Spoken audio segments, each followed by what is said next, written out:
The holographic display glimmered in the center of the war room, casting eerie blue shadows across the gathered officers' faces. Lieutenant Mara Hayes squinted at the projected formations of the Onyx swarm, feeling a familiar chill crawl up her spine. The biomechanical hive fleet had devoured 3 systems in as many months. Now, they surrounded Nyrus 7, the last major stronghold before the core worlds. Admiral Vargan strode to the center of the room, his bony Vaxarian frame casting a long shadow across the tactical display. His segmented exoskeleton gleamed under the harsh lights of the Aurora's edge. Flagship's war room, polished to regulation perfection as always. "The Onyx swarm has established a perimeter around the nearest system," he announced, voice flanged through his translator. "Our intelligence suggests they are preparing for a full planetary assault within 36 hours. We have one chance to break their blockade before they consume the planet's biomass and add it to their fleet." Mara studied the formation with practiced eyes. She had seen the swarm's tactics before on Earth.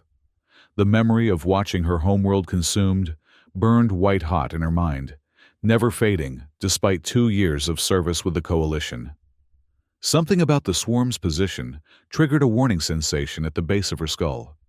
General Koro, the willowy Trillian strategist, manipulated the display with his 4-fingered hands. His species' reputation for mathematical precision had earned him command of the Coalition's tactical division. "The swarm has concentrated their hunter-killers in these quadrants." He highlighted 3 sectors with pulsing red markers. "We propose a diversionary strike here, followed by our main thrust through this corridor." Mara frowned. The corridor seemed too obvious, too undefended. The swarm never left weaknesses, unless they were traps. She opened her mouth to voice her concerns, then stopped. Her pulse quickened as she recognized a subtle pattern in the enemy formation, one she'd seen once before, in the last moments before Earth's defense grid collapsed. Instead of speaking, she closed her mouth and stared intently at the display, her mind racing through calculations and possibilities, weighing evidence against intuition. Admiral Vargan paused his briefing and looked directly at Mara. In the 6 months since she'd joined his command staff, Lieutenant Hayes had never remained silent during a tactical briefing. Her insights, sometimes brilliant, occasionally misguided, but always numerous, had become an expected part of these sessions. "Lieutenant Hayes," he said, his translator unable to fully capture the slight note of concern in his natural voice. "You have no input on this strategy." Every eye in the war room turned toward her. Mara maintained her focus on the display index finger, tapping silently against her datapad as she analyzed energy patterns, spatial relationships, gravitational anomalies.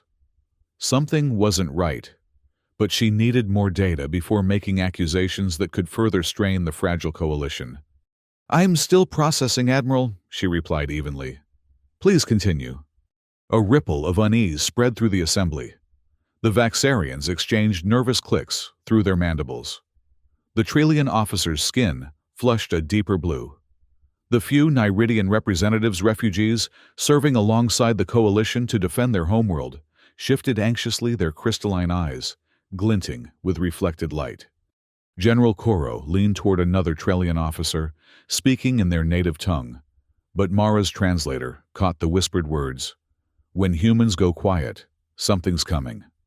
The briefing continued with noticeable tension. Admiral Vargun outlined the attack formations, assigned squadron responsibilities, and established communication protocols. Throughout it all, Mara remained uncharacteristically silent, her dark eyes never leaving the holographic display, her fingers occasionally making notes on her datapad. When the briefing concluded, officers filed out with sidelong glances at the human lieutenant. Admiral Vargun approached her station. "Lieutenant Hayes," he said, his mandibles clicking with poorly concealed irritation. "If you have concerns about our battle plan, now would be the time to voice them." Mara looked up at him, weighing her words carefully. "With respect, Admiral, I need more data before I can speak with confidence. Request permission to take a reconnaissance shuttle for sensor readings of the Onyx staging field." The Admiral's compound eyes narrowed. Denied. You're our tactical officer, not a scout pilot. If you have tactical concerns— It's not a concern yet, sir. Mara interrupted a breach of protocol that caused several nearby officers to flinch. It's an instinct. Something in their formation reminds me of Earth, before we lost it. The mention of Earth hung heavy in the air between them. Admiral Vargun had lost a brother ship in that battle. He studied her for a long moment. You have 4 hours with a long-range sensor array on the starboard observation deck, he finally said. Not a shuttle. We're on high alert and I need my officers where I can reach them. Thank you, sir. Mara gathered her datapad and strode from the war room, ignoring the whispers that followed her. Lieutenant Sula, a young Nyridian officer, fell into step beside her in the corridor. The crystalline ridges along her forehead caught the light as she turned toward Mara. Everyone's talking about you, she said without preamble. Half the command staff thinks you've frozen under pressure. The other half thinks you're hiding something. Mara kept walking. And what do you think, Sula? The Nyridian's gait faltered slightly. I think that humans don't go quiet unless they're seeing something the rest of us have missed. Mara stopped and faced the younger officer. Sula had lost her entire family when the Onyx Swarm began its assault on Nyrus VII. Despite their different species, Mara recognized the same haunted look she saw in her own mirror each morning. I don't know what I'm seeing yet, Mara admitted quietly. But I need to find out before we commit our fleet to Admiral Vargun's plan. How can I help? Sula asked without hesitation. Mara considered the offer. Having a Nyridian assist might provide valuable perspective. Their crystalline sensory organs perceived energy patterns differently than human eyes. Meet me at the starboard observation deck in 20 minutes. Bring your spectral analysis kit. As Sula hurried away, Mara continued toward her quarters. She needed to review the historical data on the swarm's attack on Earth, specifically the final hours before the planetary shield collapsed. If her suspicions were correct, the entire coalition fleet was sailing into a trap that would make the loss of Earth seem merciful by comparison. In her sparse quarters, Mara activated her personal terminal and entered her security credentials. She pulled up the encrypted footage that she'd carried away from Earth, the last transmission from the Planetary Defense Headquarters, before it went dark. She'd watched it countless times, looking for clues about the swarm's weaknesses, for something that might give meaning to her survival, when billions of others had perished. The recording showed Earth's final defensive stand. The swarm had positioned itself in a seemingly random pattern around the planet, with a single, obvious gap in their formation. Human commanders had interpreted this as a weakness and directed their counterattack through that gap. Every ship that entered the corridor disappeared, cut off from communications, never to return. Too late. Earth scientists realized the truth: the corridor was a phase-shifted pocket of space, a one-way journey to somewhere beyond their sensors' reach. Mara froze the recording and overlaid it with the current swarm formation around Nyrus VII. The patterns weren't identical, but the similarities were undeniable. The swarm was adaptive learning from each encounter, but certain fundamental strategies remained consistent. The corridor General Koro had identified as their attack vector bore the same subtle energy signatures as the trap that had doomed Earth. Her datapad chimed with an incoming message from Sula, who had already reached the observation deck. Mara downloaded the relevant files and headed out, her mind racing. She needed proof, not just pattern recognition and intuition. The coalition species respected data above all else, especially the Vaxarians, who would not alter a battle plan without quantifiable evidence.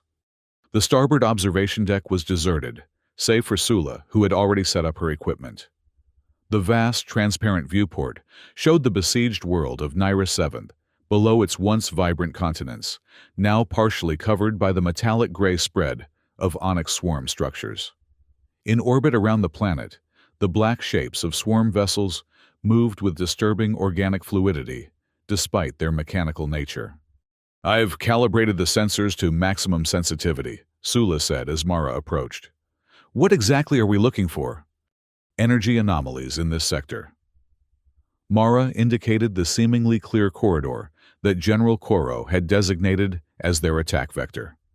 Specifically, phase variances and gravitational inconsistencies.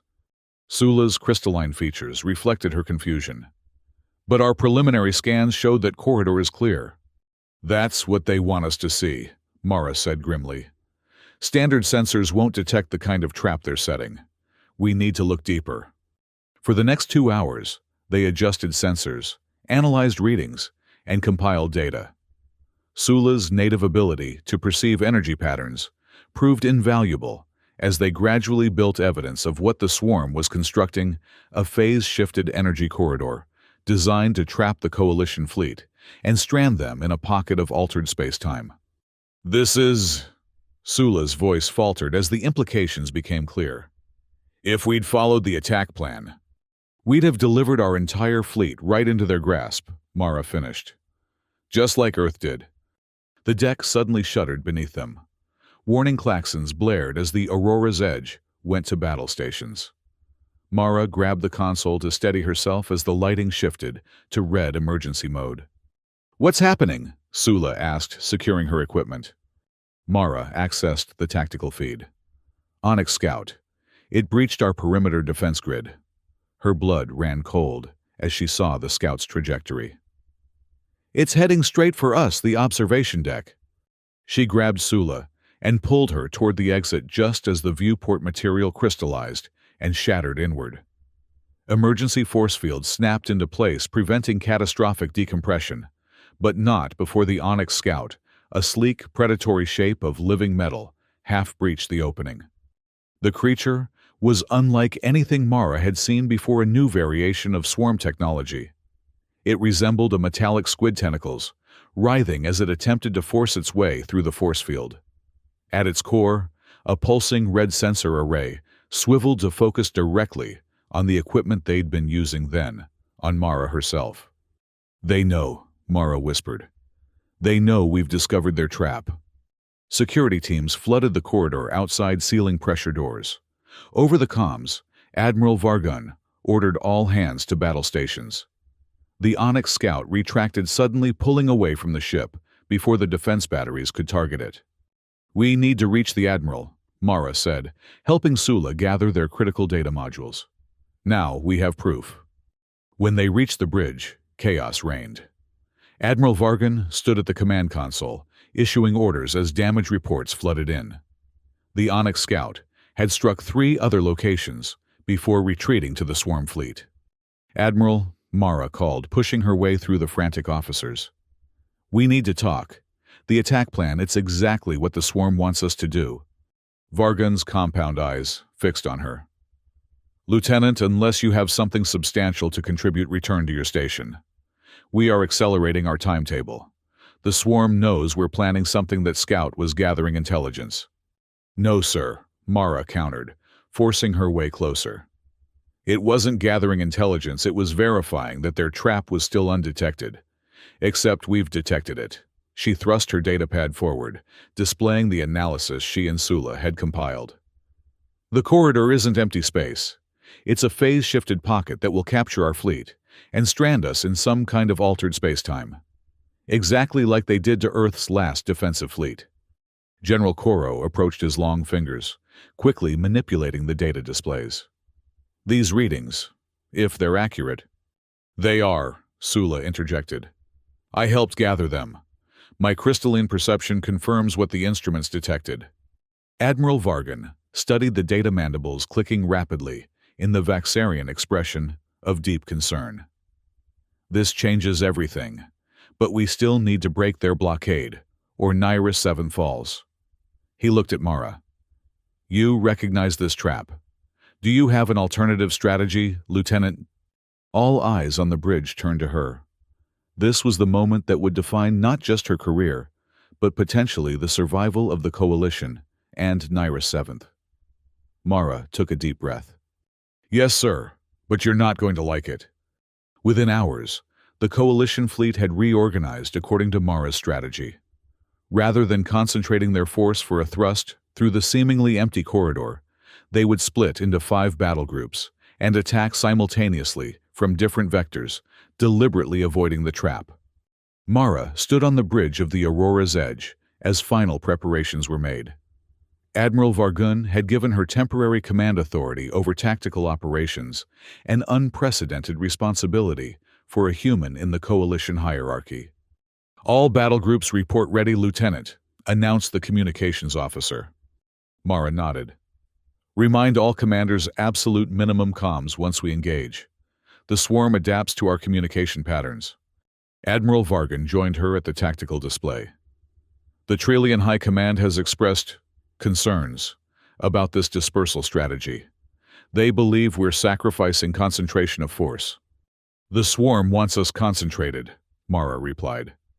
"They're counting on us to follow conventional wisdom. We need to be unconventional to survive." The Admiral's exoskeleton shifted slightly, the Vaxarian equivalent of a resigned sigh. "I hope your instincts prove correct, Lieutenant. Launch the attack." The coalition ships surged forward from their holding positions, accelerating toward the Onyx blockade in 5 distinct formations. For several tense minutes, the swarm did not respond, as if confused by the unorthodox approach. Then suddenly, the trap was sprung, but not as intended. The seemingly empty corridor, that would have been their primary attack vector, shimmered and distorted as massive amounts of energy were discharged. A spatial rift opened, revealing the maw of a wormhole-like structure that would have swallowed the entire coalition fleet had they followed the original plan. "Energy buildup in the swarm fleet," reported a sensor officer. "They're repositioning to intercept our divided forces." "Exactly as predicted," Mara said, allowing herself a moment of grim satisfaction. "Execute Phase 2. At her command, the 5 battle groups performed a synchronized maneuver, changing course to converge on a single point, directly opposite from where the trap had been set. The swarm vessels, already committed to intercepting the separate groups, struggled to adjust to the sudden change. "Concentrated fire on these junction points," Mara ordered, highlighting key connections in the swarm formation. "Their networked consciousness can't coordinate effectively if we sever their communication pathways." The coalition ships opened fire, their weapons striking with precision at the vital nodes Mara had identified. The swarm's formation began to fragment as individual vessels lost connection to the hive mind, their movements becoming erratic and uncoordinated. "It's working," General Coro observed, with barely contained astonishment. "Their adaptive response is compromised." Mara nodded. "Now for Phase 3. All ships execute Sunburst Protocol." Throughout the coalition fleet, specially modified electromagnetic pulse generators activated simultaneously, creating a cascading wave of disruption that washed over the fragmented swarm vessels. The biomechanical ships convulsed as the carefully calibrated pulses interfered with their neural networks. "We've opened a gap in their blockade," Admiral Vargun announced. "Nyridian evacuation ships proceed immediately. Coalition escorts provide cover."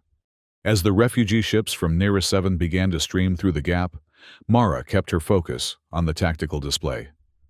The swarm was already beginning to adapt to the electromagnetic disruption, their remaining connections strengthening to compensate for the lost nodes. "They're learning," she warned. "Adaptation rate is accelerating. We have maybe 15 minutes before they re-establish hive coherence." Admiral Vargun turned to her. "Recommendations, Lieutenant?" "We need to withdraw while maintaining the appearance of pressing our advantage. If the swarm thinks we're committed to a breakthrough, they'll concentrate on sealing the gap rather than pursuing the evacuation ships." The Admiral gave the orders, and the coalition combat vessels began a fighting retreat, drawing swarm attention, while the civilian evacuation continued. Nyridian ships streamed through the gap by the hundreds, carrying millions of refugees from the besieged planet. On the Aurora's Edge bridge, tension mounted as the swarm's response intensified.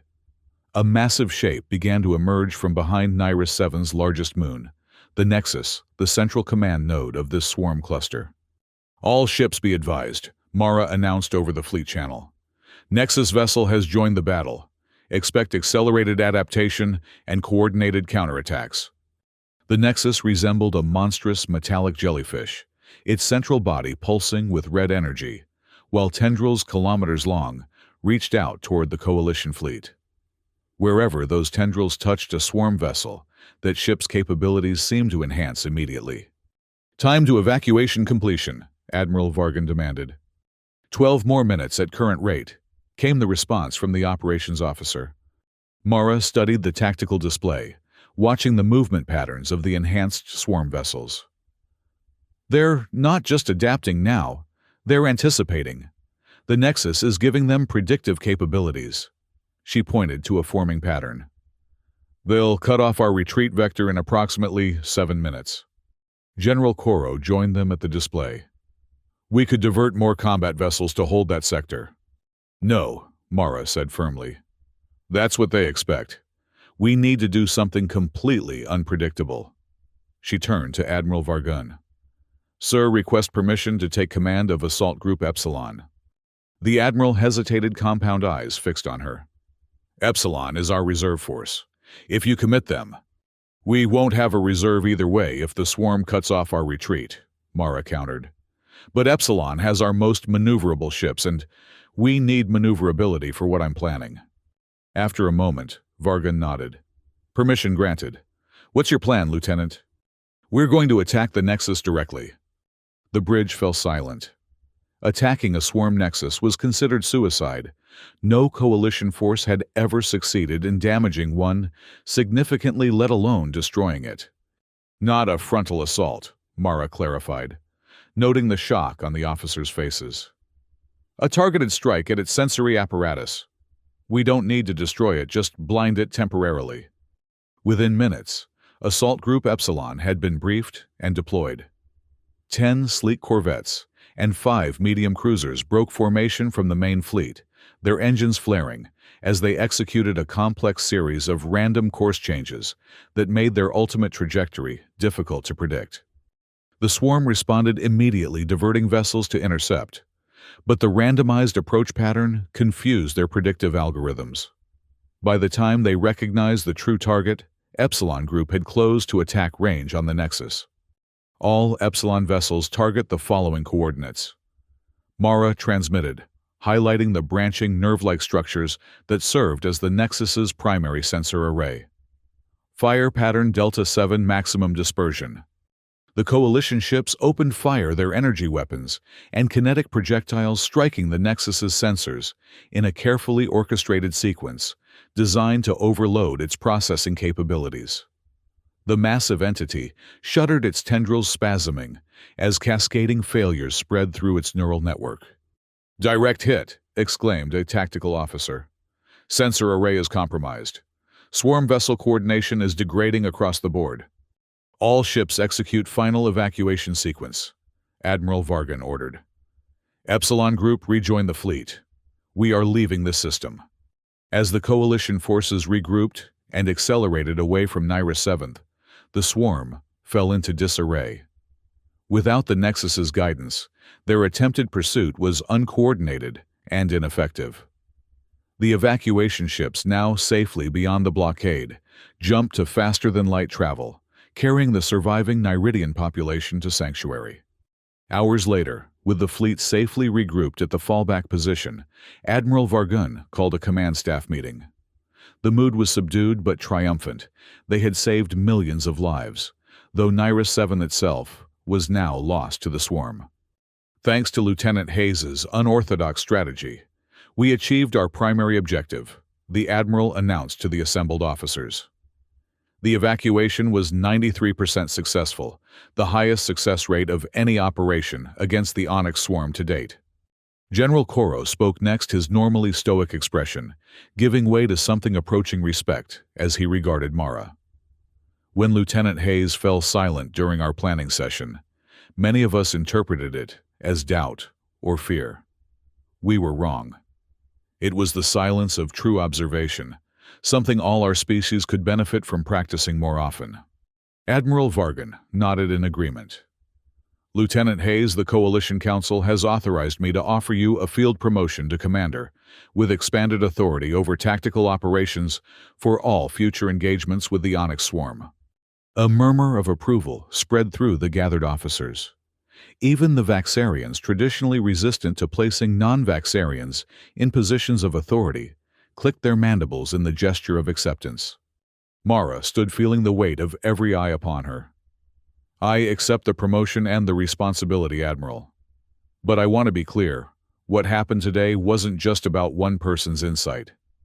It was about a coalition that was willing to listen and adapt when the evidence demanded it. That's our true strength against the swarm." The Admiral's translator couldn't quite capture the emotional resonance of his response, but the meaning was clear. "Then, let us continue to listen and adapt together, Commander Hayes. The war has only begun." Later, alone in her quarters, slightly larger now to reflect her new rank, Mara recorded an entry in her personal log. Coalition date 24/75/142. The evacuation of Nira 7 is complete, but the planet itself is lost. Another world consumed by the swarm, another civilization driven to refugee status. We saved many lives today, but the strategic situation remains dire. Admiral Vargun has tasked me with developing new tactics against the swarm based on what we learned from this engagement.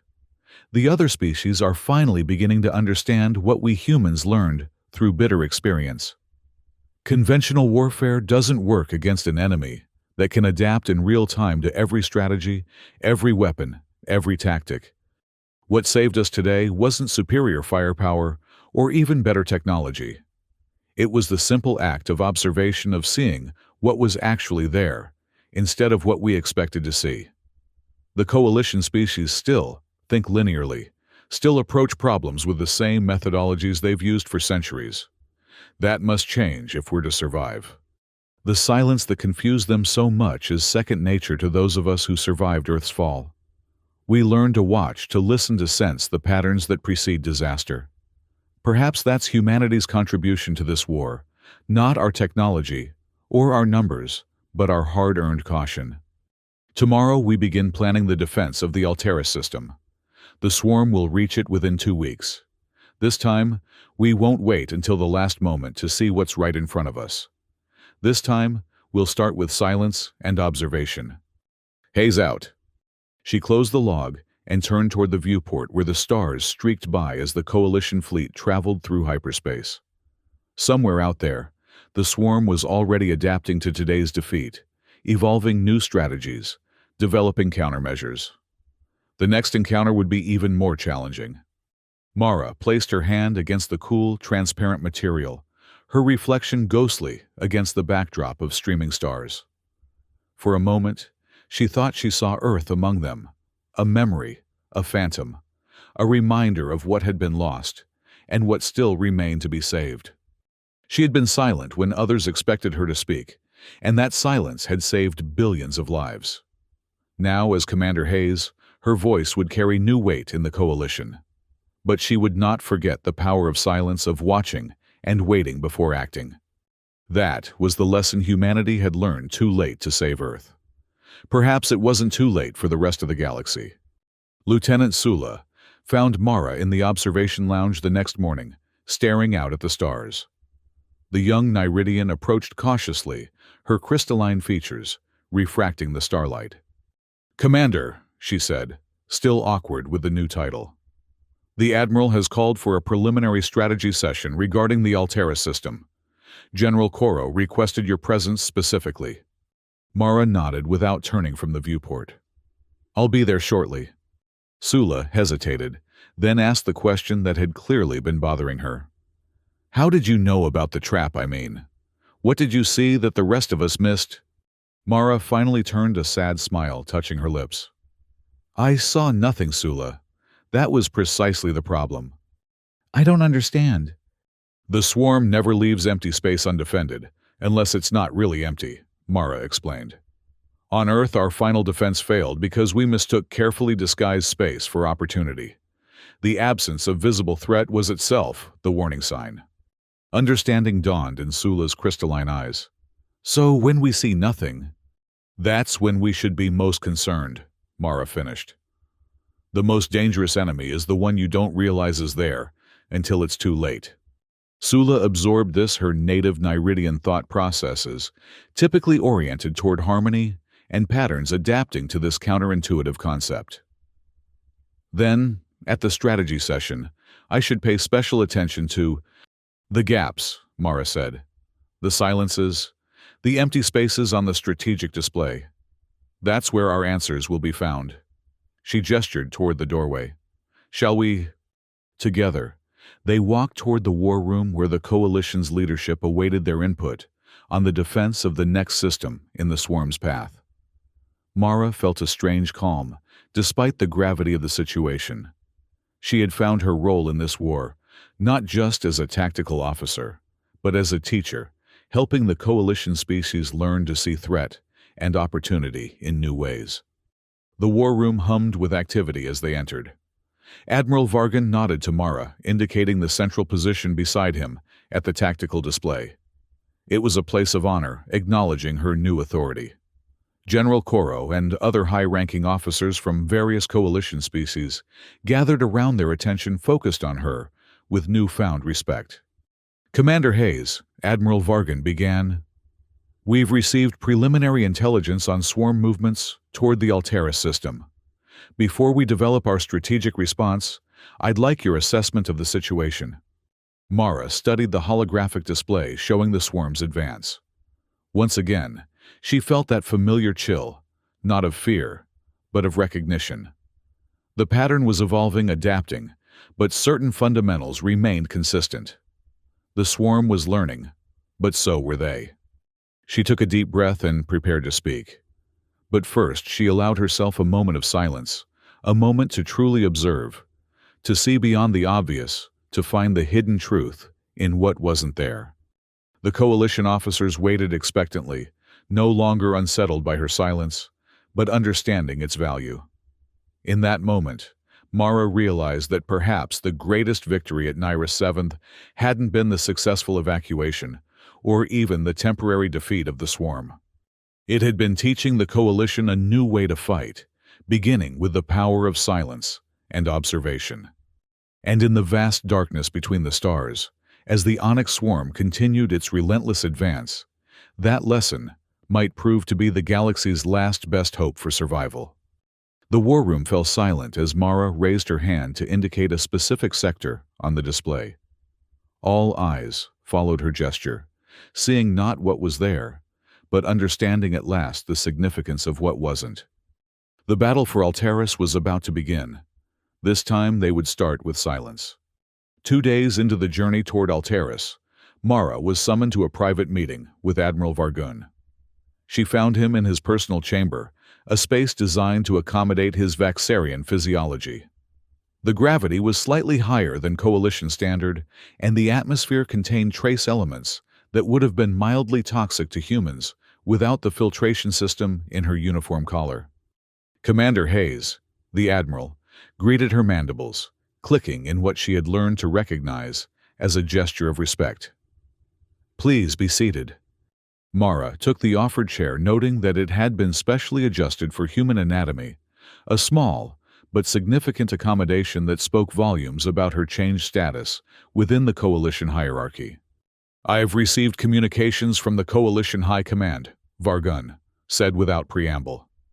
"They are concerned about our tactical approach at Nyrus 7th. Mara felt a flicker of apprehension. "Concerned, sir. We achieved an unprecedented evacuation success rate." "Yes, but at the cost of abandoning a strategic planet to the swarm." The Admiral's compound eyes fixed on her. "The Vaxarian Admiralty in particular has questioned whether we could have held the planet had we committed more resources to a conventional defense. With respect, Admiral, conventional defense is exactly what the swarm anticipated. It's why they set the phase trap." Mara leaned forward. "Every planet we've tried to defend conventionally has fallen. The swarm adapts to our defensive formations faster than we can establish them." Vargan's exoskeleton shifted slightly in what might have been discomfort. "I am aware, Commander. I supported your strategy and stand by that decision. However, politics within the Coalition remain complex." Mara understood the subtext. The Coalition was fragile, held together by the common thread of the swarm, but fractured by centuries of interspecies distrust and competition. Humans were newcomers to galactic society, barely a century into faster-than-light travel when the swarm arrived. Many older species viewed human tactical innovations with suspicion. "What do they want from me, Admiral?" she asked directly. A formal presentation of your strategic philosophy regarding the swarm," Vargun replied. "The Coalition Council wishes to understand the methodology behind your unconventional approach before authorizing similar tactics for the defense of Altaris." Mara nodded slowly. "When and where?" 2 hours from now. We've established a quantum communication link with the Council chambers on Vaxar Prime." The implications weren't lost on Mara. Vaxar Prime was the de facto political center of the Coalition, despite the theoretical equality of all member species. If she could convince the Council there, her tactical approach would gain widespread legitimacy. "I'll be ready, Admiral." 2 hours later, Mara stood before a semicircular array of quantum projection units in the Aurora's Edge's conference chamber. Each unit displayed the real-time image of a Council representative from the Coalition's constituent species, Vaxarian Trillion Niridian, and a dozen others including a single human representative, Ambassador Terrell, from the Earth government in exile. Admiral Vargun introduced her formally, listing her service record and accomplishments. The Council members listened impassively, their diverse physiologies making their reactions difficult to interpret. When Mara began her presentation, she started not with tactical diagrams or strategic theory, but with a personal story. "I was stationed at Earth's lunar defense base when the swarm first entered our system," she said, her voice steady despite the painful memories. "We had studied their advance through neighboring systems and believed we understood their tactics. We were wrong." She activated a holographic display, showing Earth's defense grid, as it had existed before the attack, an impressive array of orbital platforms, planetary shields, and defensive fleets that had represented the pinnacle of human military technology. "We positioned our forces according to conventional strategic doctrine, concentrating our firepower at what we identified as critical junctures," she continued. The swarm ignored these concentrations entirely. Instead, they targeted seemingly random points in our defense grid, points that our analysts had deemed strategically insignificant. The hologram shifted to show the progression of the swarm's attack. Earth's mighty defenses collapsed with disturbing speed as key nodes in the network failed. "Only later did we realize what they had done," Mara explained. "The swarm wasn't attacking our military assets, they were attacking the pattern of our defense itself. They had identified underlying mathematical relationships in our deployment that even we hadn't recognized. By targeting specific points, they caused cascading failures throughout the entire system." The Council members stirred, exchanging glances. A Trillion counselor leaned forward, her elongated features registering interest. "You're suggesting the swarm perceives strategic patterns beyond what our own military analysts can identify?" "Yes, Counselor. The swarm doesn't think as we do. It doesn't target obvious strengths or weaknesses. It targets relationships, connections, patterns. To fight it effectively, we must do the same." The Vaxarian Prime Counselor's mandibles clicked dismissively. "This sounds like mysticism, Commander Hayes. Patterns and relationships are simply another way of describing conventional strategic principles." Mara shook her head. "With respect, Counselor, that's exactly the thinking that has cost us 17 worlds in 3 years. The swarm operates on principles that defy our traditional strategic models. It's not mysticism, it's a fundamentally different approach to warfare that requires equally different countermeasures." She advanced the holographic display to show the Nairis 7 evacuation. "At Nairis, we succeeded not by confronting the swarm's strength head-on, but by introducing unpredictability into our tactical approach. The randomized flight patterns of Assault Group Epsilon confused the swarm's predictive algorithms long enough for us to strike effectively." Ambassador Terrell, the human representative, spoke up. "What Commander Hayes is describing aligns with theories developed by Earth's strategic analysts before we lost contact with our homeworld. The swarm appears to operate on principles similar to complex adaptive systems. It excels at identifying and exploiting patterns, but becomes vulnerable when faced with genuine randomness and non-linear responses. A ripple of discussion passed through the council. The Niridian representative, her crystalline features catching the light, addressed Mara directly. "Commander, you propose that silence and observation should precede action against the swarm. How do you reconcile this with the urgent timeframes we often face in defensive operations?" "Observation doesn't necessarily mean inaction, Counselor," Mara replied. "It means carefully assessing the swarm's positioning and movement patterns before committing to a strategy." At Nira 7th, a few hours of focused analysis revealed the trap that would have destroyed our entire fleet had we followed conventional doctrine. The debate continued for nearly 3 hours, with council members questioning every aspect of Mara's tactical philosophy. She answered with patience and precision, supported occasionally by Admiral Vargun or Ambassador Terrell, when species-specific perspectives were required. Finally, the Prime Counselor called for a vote on whether to authorize Mara's approach for the defense of the Altera system.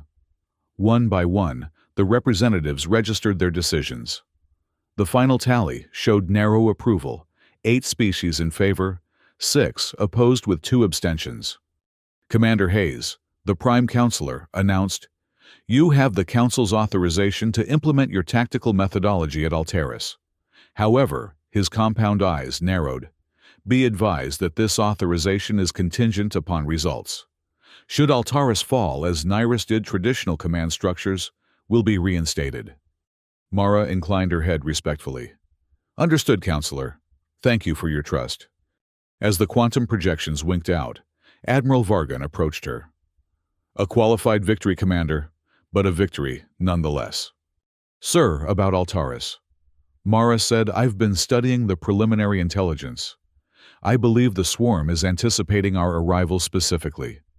The Admiral's posture stiffened. "Explain." "The swarm's deployment pattern suggests they're preparing not just for any defense, but for our specific coalition fleet composition." Mara brought up a tactical display on her datapad. "They're positioning counter units that match our capabilities with disturbing precision." "Could they have intelligence on our fleet movements?" Vargun asked, alarm evident even through his translator. "Possible, but unlikely," Mara replied. "I think it's simpler than that. They're learning our patterns, not just tactical patterns, but organizational ones. The way we structure our response forces has become predictable." The Admiral considered this. "What do you recommend?" "A complete reorganization of our fleet structure before we reach Alteris," Mara said firmly. "New battle groups, new command relationships, new communication protocols. We need to present the swarm with an opponent they haven't encountered before." Vargun was silent for a long moment, and Mara recognized he was weighing political considerations against tactical necessity.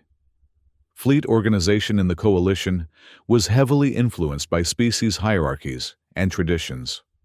What she proposed would disrupt centuries of established protocol. "I'll need a detailed proposal within 6 hours," he finally said. "Something I can present to the ship captains as a necessary evolution rather than a radical restructuring." Mara nodded, already mentally drafting the plan. "You'll have it, Admiral." As Vargun departed, Ambassador Terrell approached.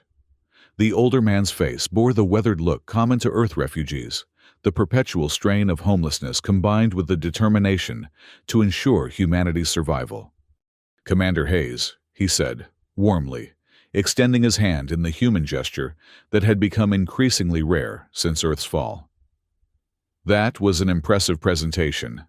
You've given the Council something they desperately need right now, hope."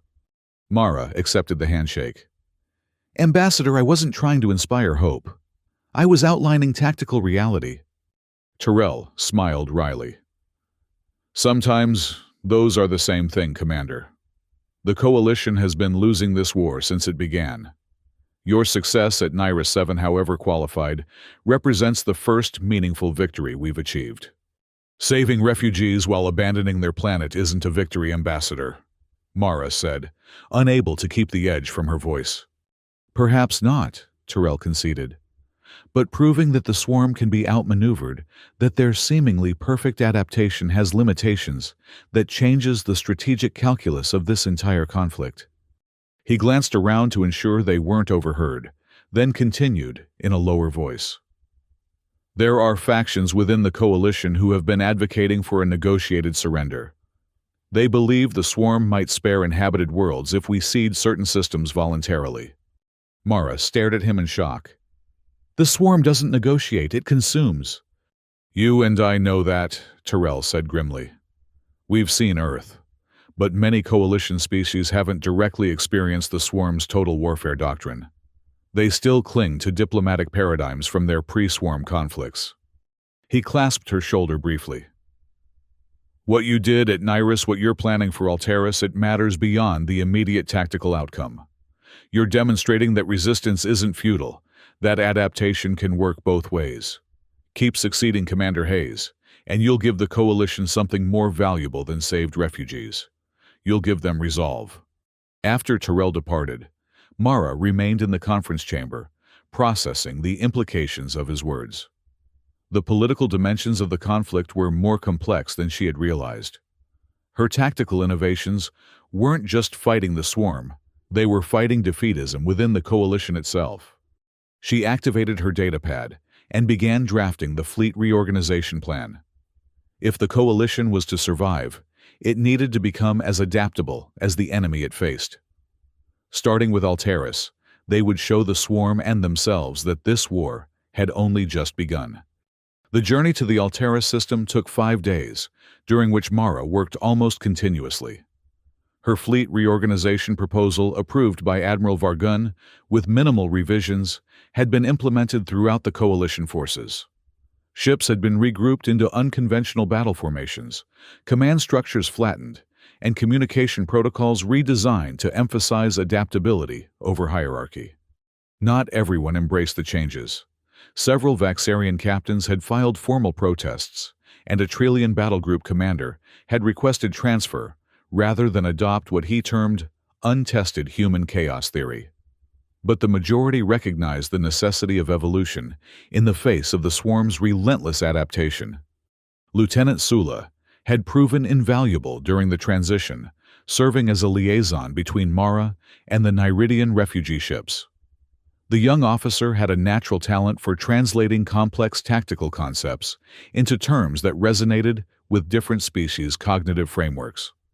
Now, as the fleet prepared to exit hyperspace at the edge of the Alteris system, Mara stood on the bridge of the Aurora's edge, reviewing final preparations. Admiral Vargun joined her at the tactical display. All battle groups report ready, Commander, he said, though I must inform you that Trillian Group 7 is still expressing reservations about their position in the formation. Mara nodded unsurprised. Group 7 had been assigned to what appeared to be a particularly vulnerable position, though the reality of her plan was more complex. Their concerns are noted, Admiral, but their position is crucial to the overall strategy. I've conveyed as much, Vargun replied.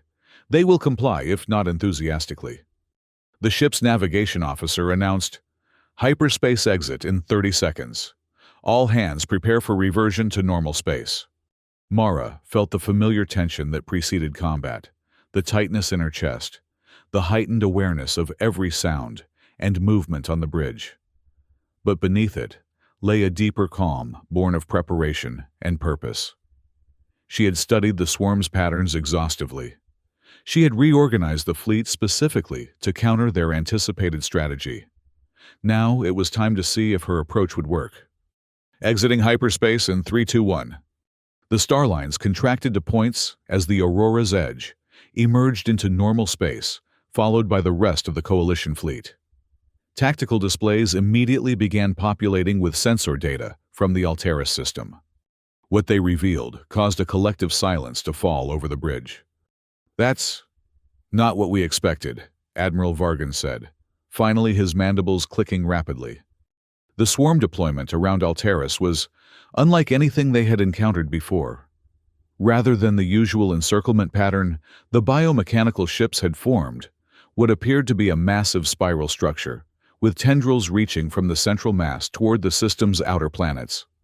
Mara studied the formation intently, her mind racing to identify patterns and intentions in the unusual configuration. "They've adapted," she said quietly.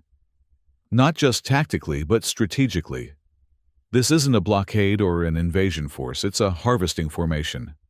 "Harvesting?" Vargan questioned. "They're not just targeting the inhabited planets," Mara explained, highlighting elements of the formation on the tactical display. "They're positioned to extract resources from every body in the system, simultaneously, planets, moons, asteroids. They're accelerating their consumption pattern."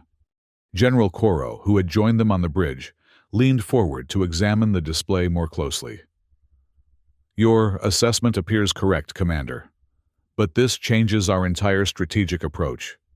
The fleet reorganization was predicated on countering their standard encirclement tactic." Mara nodded, already adjusting her thinking. "We need to adapt as quickly as they have," she said. "Admiral, request permission to implement Contingency Protocol Sigma." Vargan's compound eyes fixed on her. "Sigma hasn't been tested in combat conditions." "Neither has this swarm formation," Mara countered. "But Sigma was designed specifically for unexpected swarm configurations." After a brief hesitation, the Admiral nodded. "Permission granted. Implement Sigma." Mara activated the fleet-wide command channel. "All Coalition vessels, this is Commander Hayes. Execute Contingency Protocol Sigma immediately. Acknowledge and comply."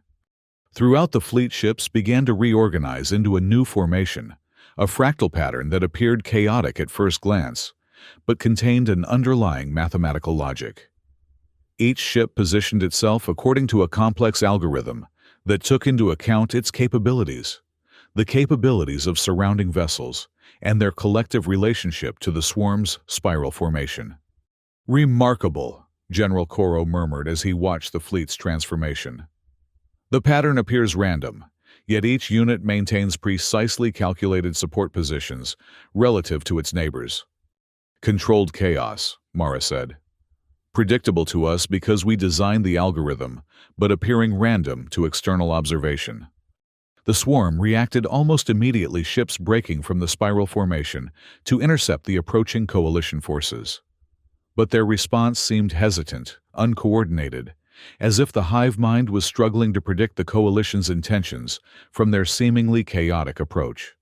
"They can't get a read on our strategy," Admiral Vargan observed with satisfaction. "Their predictive algorithms require pattern recognition to function effectively." Mara nodded. "And we're deliberately avoiding recognizable patterns. Now for Phase 2. She activated the command channel again. "All vessels commence Operation Sundering." The Coalition fleet suddenly accelerated individual ships, adjusting velocity in a syncopated sequence that further confused the swarm's predictions. As they closed with the enemy formation, they began targeting not the swarm vessels themselves, but the spaces between them, the connective energy patterns that Mara had identified as critical to their communication network. "Concentrate fire on junction points, Alpha through Kappa," she ordered, highlighting the targets on the tactical display. "Disrupt their coordination before engaging individual vessels." The Coalition weapons struck with precision, severing the subtle energy links between swarm ships.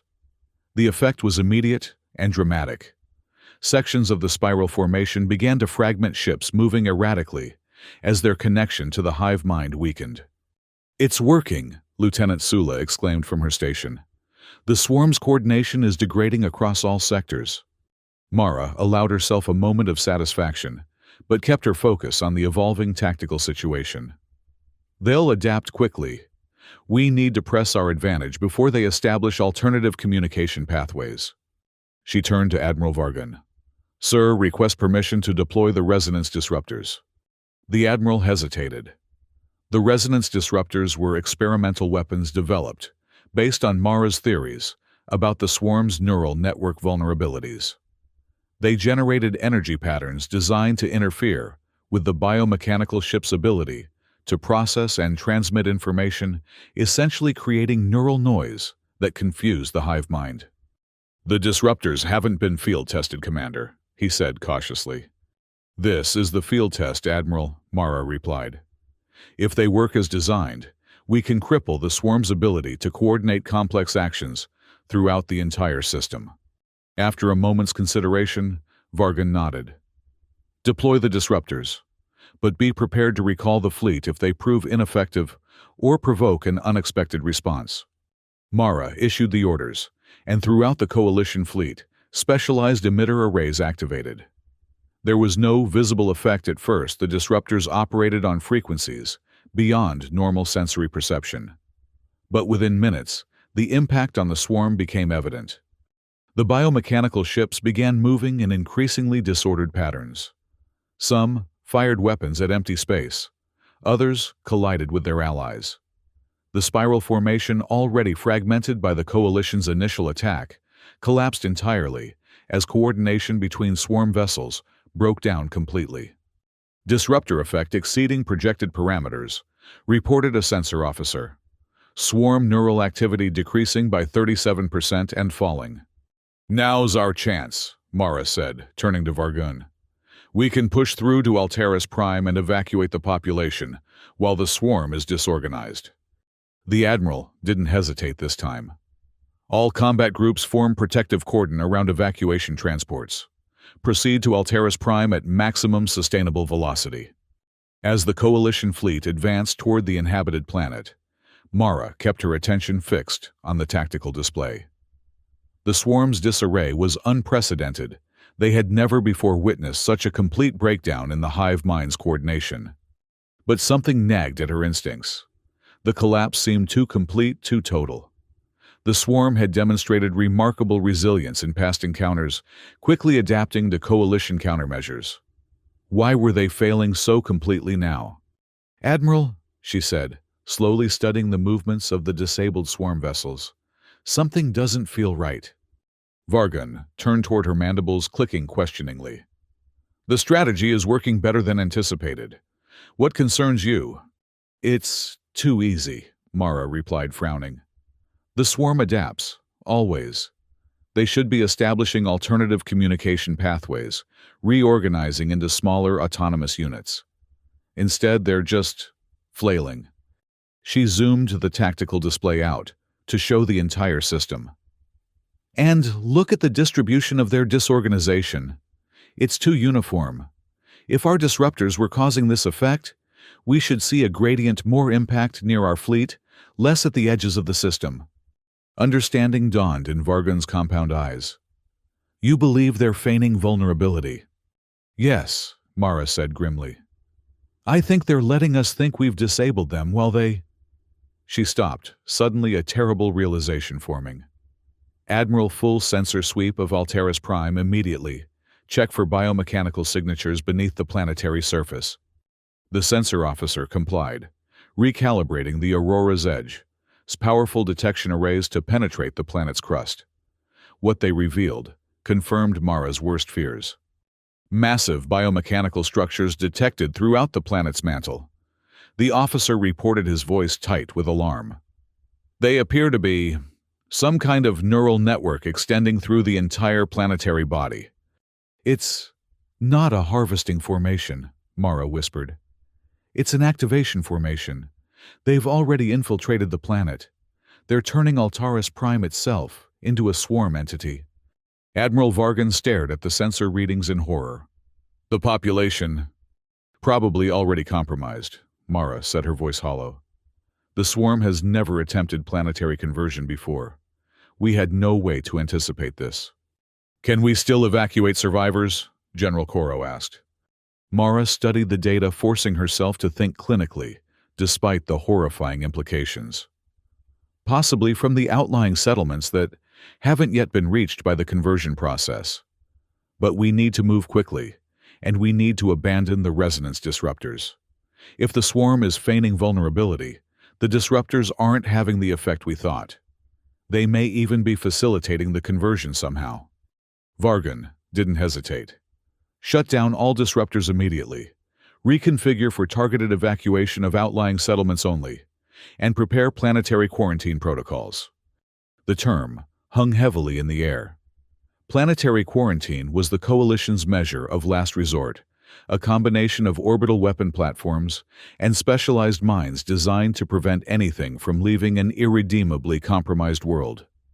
It meant abandoning Alteris Prime entirely to the swarm. Mara closed her eyes briefly, feeling the weight of what was about to happen.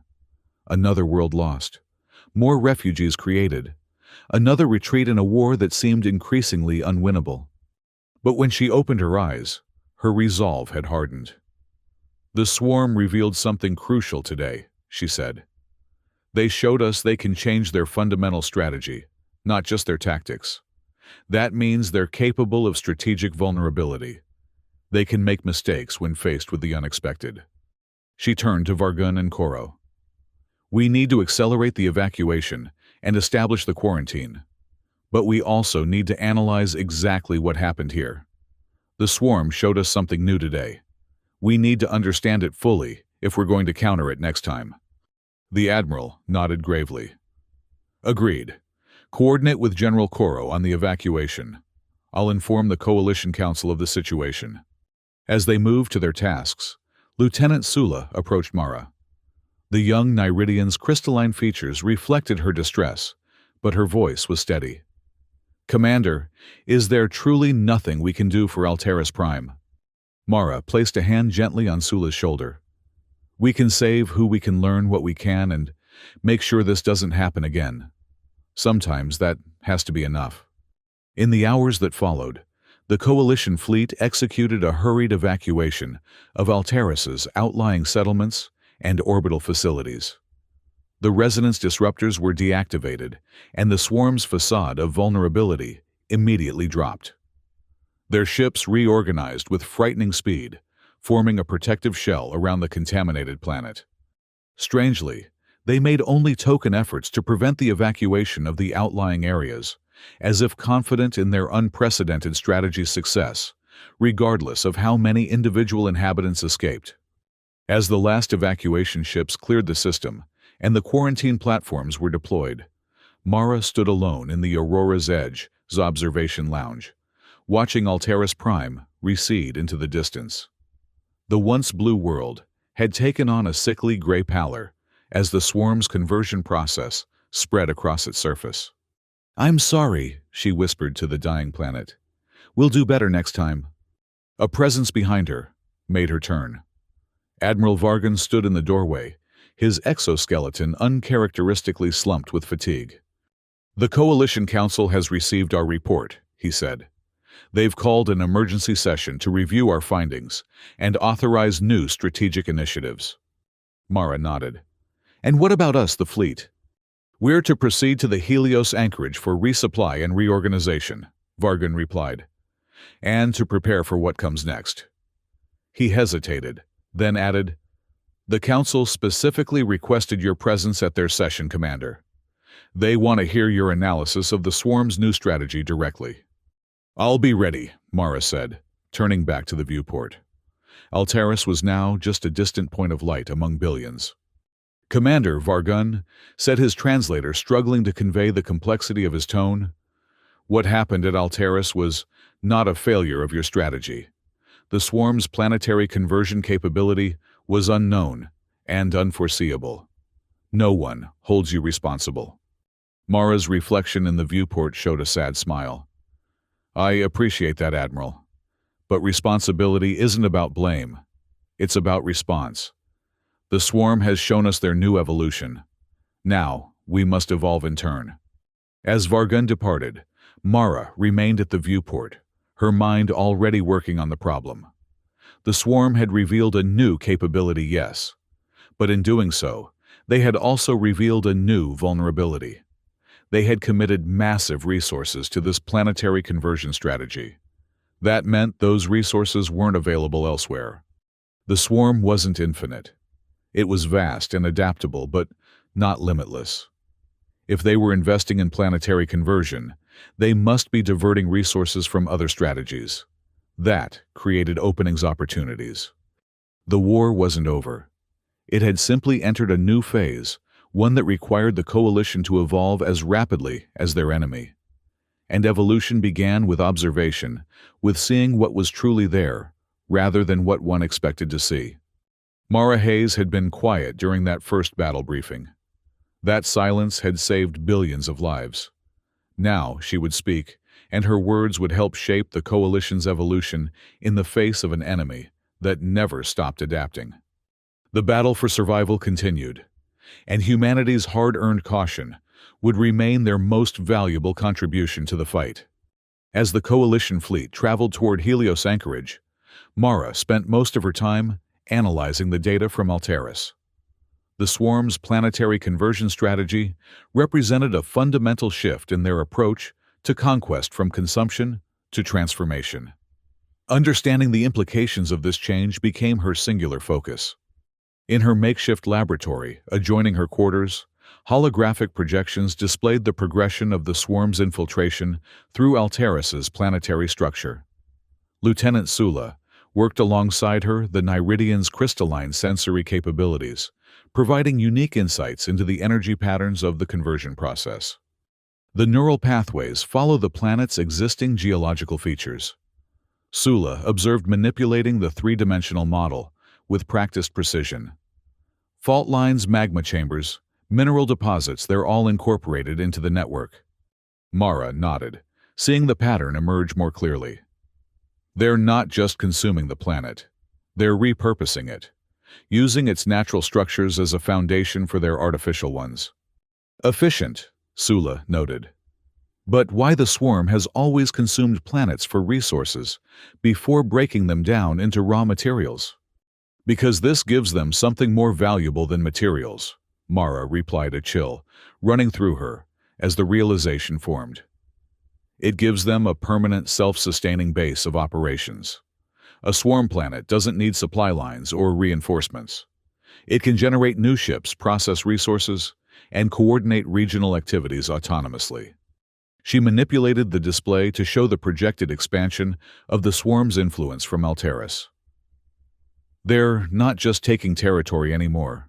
They're seeding it, creating nodes that can grow independently of the main hive. A chime from the communication system interrupted their analysis. "Commander Hayes," came Admiral Vargun's voice. "We are approaching Helios anchorage. Your presence is requested on the bridge." "Acknowledged, Admiral. On my way." Mara saved their work and gestured for Sula to accompany her. As they made their way through the corridors of the Aurora's edge, crew members nodded respectfully or saluted. Word of her insights at Nira 7 had spread throughout the fleet, and even the initial setback at Alteris hadn't diminished her growing reputation. The bridge hummed with activity as they entered. Through the main viewport, Helios anchorage came into view, an enormous space station orbiting a yellow star, its multiple docking arms extending like the petals of a mechanical flower. Ships of various Coalition species moved in carefully orchestrated patterns around the facility. "Impressive, isn't it?" Admiral Vargun said as Mara joined him at the command console. Helios anchorage represents the Coalition's greatest engineering achievement, a collaborative effort incorporating technologies from all our species. Mara studied the station's structure with professional appreciation. Its modular design allowed for continuous expansion and modification, adapting to the Coalition's evolving needs. In that way, it embodied the very principle she had been advocating: adaptive response to changing circumstances. "The Coalition Council delegation has already arrived," Vargun continued. "They've established temporary chambers in the station's central hub. Your presentation is scheduled for 800 tomorrow. I've taken the liberty of arranging quarters for you and Lieutenant Sula adjacent to the diplomatic section." "Thank you, Admiral," Mara replied. "Has there been any further intelligence on swarm movements since Alteris?" Vargun's mandibles clicked in what she had learned to recognize as the Vaxarian expression of concern. "Long-range sensors have detected increased activity in the Proxima and Deneb sectors. Nothing conclusive yet, but the pattern suggests preparation for further planetary conversion attempts." Mara nodded grimly. "They're expanding the strategy. We need to develop countermeasures quickly." "Which is precisely why the Council is so eager to hear your analysis," Vargun said. "Commander, I should warn you, there are political complications awaiting us at Helios. The loss of Alteris has intensified factional conflicts within the coalition. Some species are advocating for more aggressive action, others for strategic withdrawal to consolidate our defenses. And humans, Mara asked. Where do we stand in this debate? Ambassador Terrell has been advocating for your approach, adaptive response guided by careful observation. But our voice carries limited weight in coalition politics.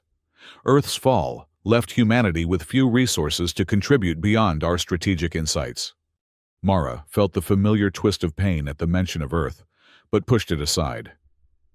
Then, we'll have to make those insights count, Admiral.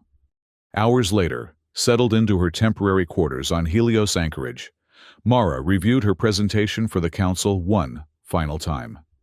She had distilled weeks of complex analysis into a concise, strategic assessment, focusing on both the threat posed by the swarm's new conversion strategy and the opportunities it created. A soft chime announced a visitor. Opening the door, she found Ambassador Terrell, waiting, his weathered face set in serious lines. Commander Hayes, he greeted her. May I have a moment of your time? Mara gestured him inside.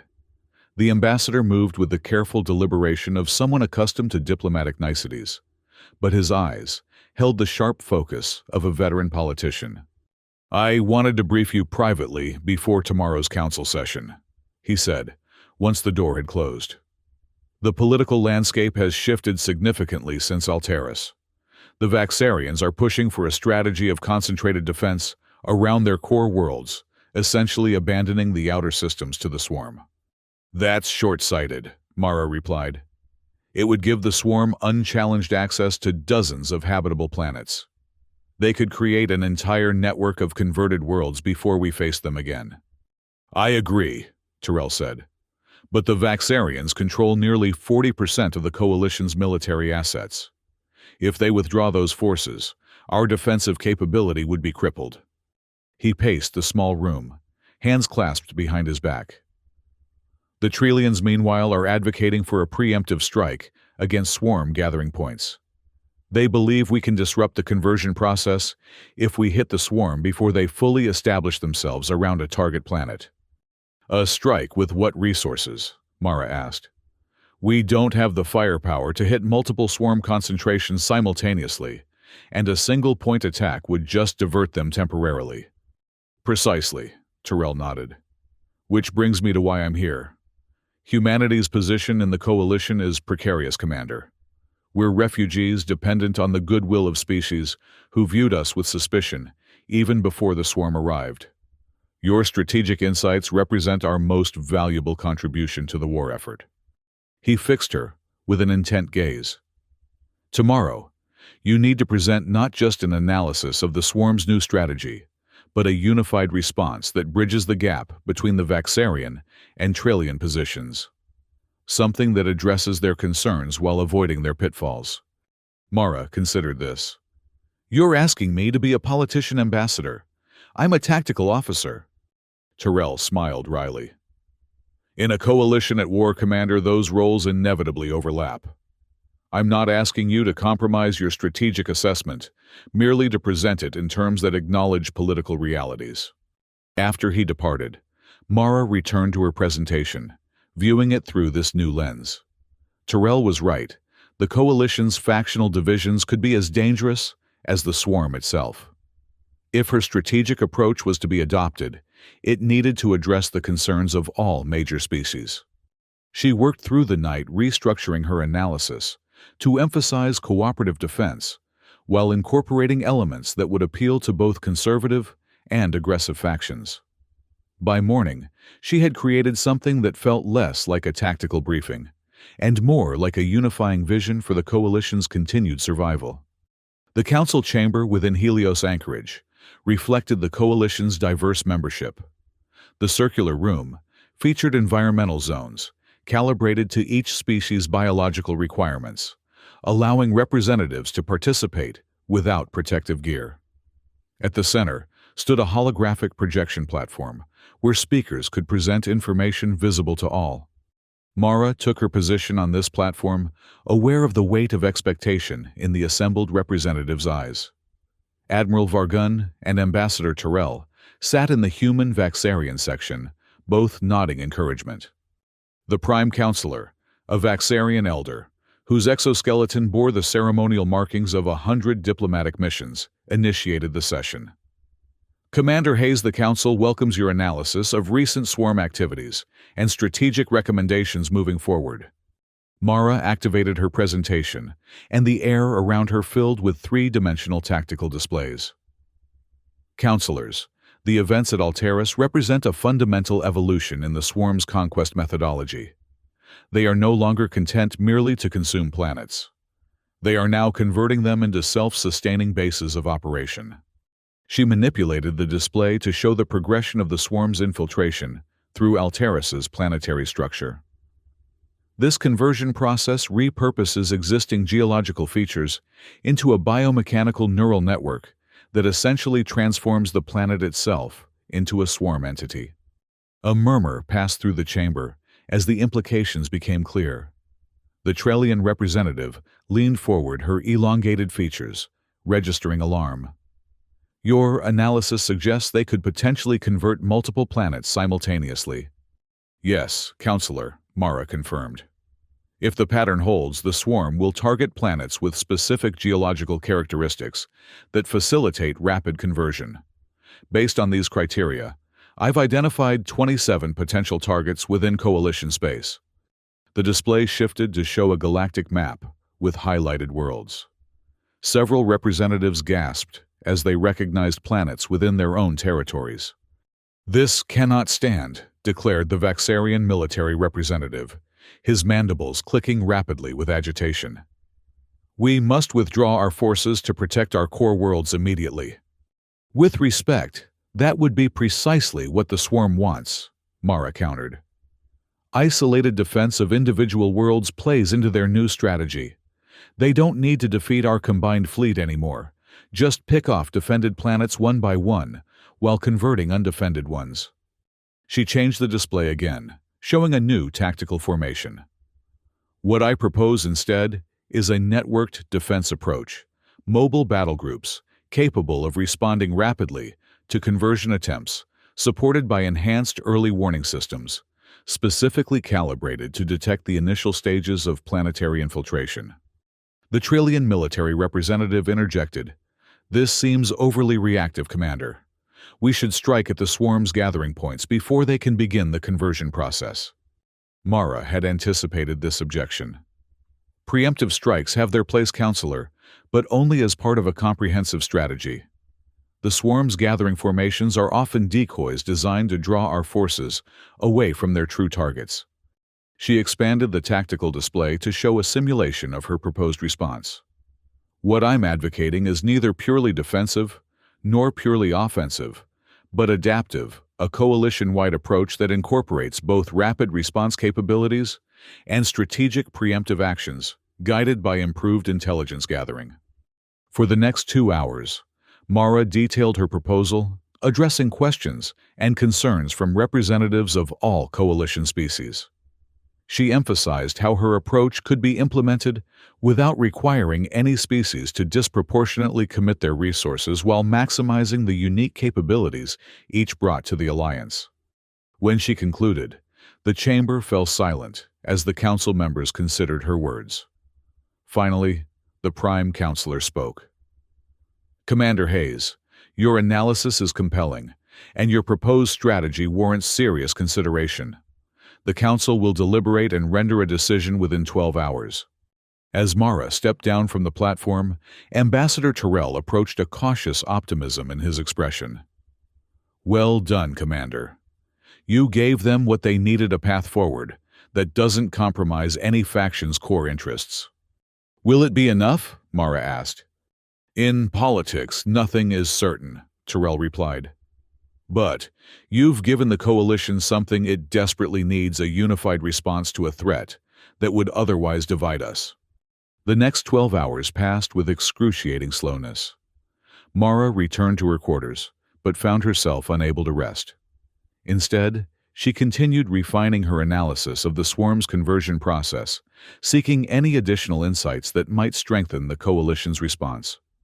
Lieutenant Sula joined her, bringing updates from the fleet's sensor teams. "We've detected swarm movements toward the Deneb sector," she reported. "The pattern matches the preliminary stages of what we observed at Alteris." "Deneb has 3 habitable worlds," Mara noted grimly. "If they succeed in converting even one, the entire sector could be lost," Sula finished. "Commander, should we alert the Council?" "They're already deliberating based on our intelligence," Mara replied. "Additional information now might only complicate the decision-making process." When the summons finally came, Mara returned to the Council chamber with a mixture of hope and trepidation. The representative's expressions gave nothing away as she took her position on the central platform. The Prime Counselor rose, his dignified bearing, commanding immediate attention. "Commander Hayes, the Council has reached a decision regarding your strategic proposal. After careful consideration of all factors, we have voted to implement your network defense strategy with certain modifications." Relief washed through Mara, though she maintained her professional composure. "Thank you, Counselor. May I ask what modifications have been deemed necessary?" "The Vaxarian contingent will maintain a dedicated defense force around their core worlds, while still contributing to the mobile response groups," the Prime Counselor explained.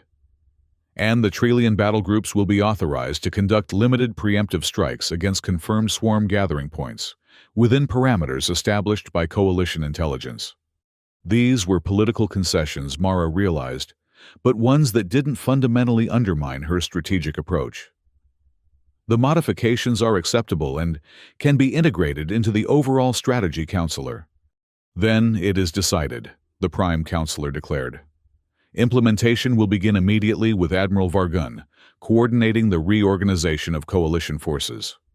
Commander Hayes, in recognition of your strategic contributions, the Council has authorized your promotion to the rank of Tactical Commander, with authority over all Coalition response forces." Murmurs of surprise rippled through the chamber. This was unprecedented. No human had ever been granted command authority over multi-species forces in the Coalition's history. Ambassador Terrell's expression reflected both pride and concern. Pride in her achievement, concern for the responsibility she now carried. Admiral Vargan's mandibles clicked in what she recognized as the Vaxarian gesture of respect. "I am honored by the Council's trust," Mara said, inclining her head. "And I pledge to serve the Coalition with every resource at my disposal." As the session concluded and representatives filed out, Admiral Vargun approached her. "Congratulations, Tactical Commander. Your new authority becomes effective immediately." Mara nodded, already thinking of the tasks ahead. "Admiral, we need to establish the response groups as quickly as possible. The swarm movements toward Deneb suggest they're preparing for another conversion attempt." "Agreed," Vargun said. "But first there's something you should see." He led her from the Council chamber to a secure communication room nearby. "A transmission arrived during the Council session. It was directed specifically to you." Mara frowned. "To me, from whom?" "We don't know," Vargun admitted. "It came through on emergency channels, but the origin point is unclear. Our technicians have verified it's not swarm communication, but beyond that." He activated the communication terminal and stepped back. "I'll give you privacy." When the Admiral had departed, Mara initiated the playback. The screen flickered, then resolved into an image that made her heart stop. A human face, weathered, determined, familiar, yet changed by years of hardship. "Commander Hayes," said the man. "You don't know me, but I knew your father at Earth Defense Command. My name is Dr. Malcolm Reed. I'm contacting you from, well, let's just say a place the swarm hasn't found yet." Mara stared in disbelief. Human survivors besides the refugee fleet that had escaped with the Coalition? It seemed impossible. "I've been monitoring Coalition communications," Reed continued. "Your insight about the swarm's patterns saved a lot of lives at Nyrus 7. That caught my attention. But what you've discovered about their conversion strategy, that's why I'm breaking communication silence after all this time. He leaned closer to the camera, his expression intense. "You're on the right track, Commander. But there's more to the swarm than the Coalition realizes. Their adaptation isn't random. It follows specific patterns tied to the species they encounter. And those of us who've been studying them since Earth fell have identified a critical vulnerability in their neural network." Reed glanced over his shoulder, as if checking for eavesdroppers. "I can't say more through this channel. It's too risky. But there are others like me, a network of human survivors and researchers, working beyond the edges of charted space. We have information you need." He provided a set of coordinates and a communication protocol. "If you can break away from the Coalition fleet even briefly, come find us. What we've discovered could change everything about this war." The transmission ended abruptly, leaving Mara staring at a blank screen, her mind racing with implications. Human survivors with crucial intelligence about the swarm. It seemed too convenient, too perfect. It could be a trap, a swarm deception designed to lure her away from the Coalition. But if it was genuine, if Dr. Reed and his network had truly discovered a vulnerability in the swarm's neural structure, the information could be the key to turning the tide of the war. She had just been granted unprecedented authority within the Coalition hierarchy. Using that authority to pursue an unverified lead from a mysterious transmission would risk not only her own position, but potentially humanity's standing in the Alliance. Yet the coordinates Reed had provided were at the edge of the Deneb sector, precisely where the swarm was gathering for their next conversion attempt. If she integrated a reconnaissance mission into the Coalition's response to that threat, Mara made her decision. She would not abandon her responsibilities to the Coalition, but neither would she ignore this potential breakthrough. Somehow, she would find a way to investigate Reed's claims while fulfilling her new role as tactical commander. The fate of not just humanity, but all Coalition species might depend on what she discovered. As she left the communication room, her mind was already formulating a plan, one that would require all the strategic insight and careful observation that had become her hallmark in this endless war against an enemy that never stopped adapting. The human who had once been quiet during a battle briefing would now speak with the authority of command, and the galaxy would listen.